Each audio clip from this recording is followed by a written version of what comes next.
मुझे लिबरस से निकला है, जिसका अर्थ है स्वतंत्र व्यक्ति। इस प्रकार उदारवाद यह अवधारणा है जो व्यक्ति की बुद्धि तथा विवेक में विश्वास रखता है, उसे अधिक से अधिक स्वतंत्रता दिए जाने पर विश्वास रखता है, चाहे वो आपकी न्यायिक सुरक्षा हो, चाहे वो आपका संवैधानिक राज्य का सिद्धांत का व्यवहार हो। उदारवाद जो है, उदारवाद के सिद्धांत समय अनुसार बदलते रहते हैं, परंतु ये मुख्य रूप से मतलब ये लगा लो कि पॉइंट करते हैं कि आपको स्वतंत्रता मिलनी चाहिए। ठीक है, अब आ जाओ हम बात करते हैं कि उदारवाद है क्या, भारत के लिए कौन सा उदारवाद उचित है। अगर हम बात करें भारत के लिए नवीन उदारवाद यानी कि नया उदारवाद उचित है। आज लोकतंत्रीय समाजवाद का युग है और प्रारंभिक उदारवाद के लिए कोई स्थान नहीं है। प्रारंभिक या पुरातन उदारवाद आज के युग में व्यवहारिक नहीं है। अगर हम पुराने टाइम की बात करें और पुराने टाइम का उदारवाद उठाएं तो हमें अब उसकी जरूरत नहीं है। आज का व्यक्ति आर्थिक क्षेत्र में पूर्ण स्वतंत्रता नहीं छोड़ा जा सकता। अगर हम हर तरीके की आज़ादी सबको दे दें तो कहीं ना कहीं उसकी हमें हानि होती है।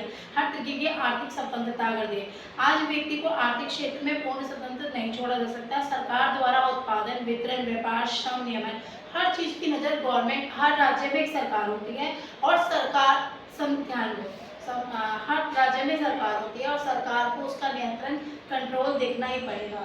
तो आज के समय का जो उदारवाद है वो एक अलग समय का उदारवाद है। ठीक है, और आज का राज्य तो कल्याणकारी राज्य है, पर सर्वसाधारण जीवन कल्याण के लिए असंख्य कार्य करता है। आज व्यक्ति को संपत्ति का अधिकार असीमित या पूर्ण रूप से नहीं दिया जा सकता, क्योंकि अगर उसे पूरा कंट्रोल दे देगा तो किसी की संपत्ति भी हड़प लेगा। कुछ संपत्ति होती है जो गवर्नमेंट ऑथराइज होती है। ठीक है, तो जो आज के टाइम का अगर हम बात करें, अगर क्वेश्चन आते हैं कि भारत के लिए कौन सा उदारवाद उचित है, तो भारत के लिए नवीन नया उदारवाद उचित है। हम प्रारंभिक अगर उदारवाद की बात करें जो कह रहा है कि हर तरीके की स्वतंत्रता दो, जैसे कि मैंने आपको कल पढ़ा था कि हर तरीके की स्वतंत्रता, तो उसमें कहीं ना कहीं उदारवाद में कहीं ना कहीं ये लगने लग गया था कि आर्थिक रूप से जो है नुकसान होना शुरू हो गया है।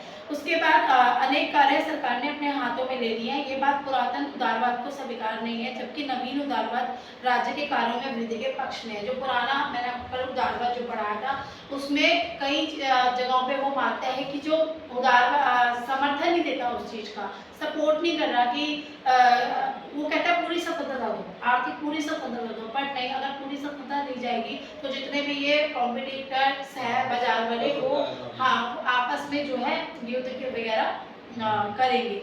ठीक है, तो जबकि नवीन उदारवाद राज्य के कार्यों में वृद्धि के पक्ष में है और इन सभी कारणों से हमारी दृष्टि में भारत के लिए नवीन उदारवाद ही उचित है और भारत में उसे ही अपनाया हुआ है, उसी को माना हुआ है कि हम नया उदारवाद को ही माने। उसके बाद हम बात करते हैं कि उदारवाद की प्रमुख विशेषताएं यानी क्वालिटीज क्या है। तो अगर हम विभिन्न अगर हम अलग अलग तरीके से विचारधाराएं मतलब इंक्लूड करें या अलग तरीके से सोचें, तो सबसे पहले आता है व्यक्ति के विवेक में विश्वास। कि उदारवाद की प्रमुख विशेषता है कि सभी विचारक व्यक्ति के विवेक में विश्वास करते आए हैं, व्यक्ति की बुद्धि में उनकी आस्था नहीं है। उनका कहना है कि जो कानून या सिद्धांत व्यक्ति की बुद्धि को स्वीकार करता है, मतलब जो कानून हम मानते हैं, पुराना उदारवाद ये मानता है कि हम जो कानून हम मानते हैं, जो स्वीकार करते हैं, ठीक है, वही कानून बनाया जाए, बाकी कानून को लादा ना जाए।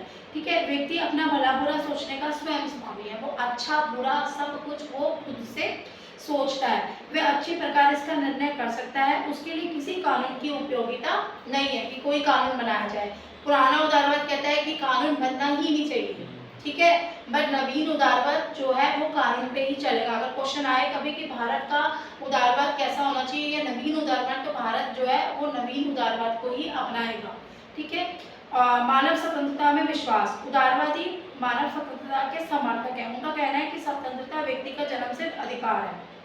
सीधा बोला कि हम पैदा होते हैं, पैदा से ही हमारा जो मेन मोटिव है वो हमारा राइट जो है वो जो अधिकार है वो जन्मसिद्ध है। ठीक है, व्यक्ति को अपने विवेक से काम लेकर